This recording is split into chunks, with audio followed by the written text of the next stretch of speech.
आदर्श है। इसने अपना माटी के लिए दिया, माटी को माँ कहा, जंगल को, वनों को, पहाड़ों को देवता के रूप में। मसीहा है ये, आदर्श है ये, ऐसा है। ऐसे महापुरुष हुए है ना। देवता को नहीं देखा, टाटिया को तो देखा है ना। ये देवता से कम काम नहीं किया, किसी ने बचाया है जीवन को और जंगल को भी, माटी को भी। आज कोई दूसरा आएगा, माटी को बोलेगा मोहम्मद का, तो माटी को छोड़ देंगे क्या? नहीं, माटी के लिए सब एक हो जाएंगे।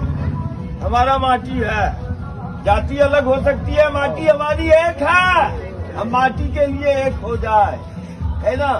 ये माटी के लिए, कल जंगल के लिए एक हुआ, अब जीवन के लिए एक होना है। ये आदर्श है।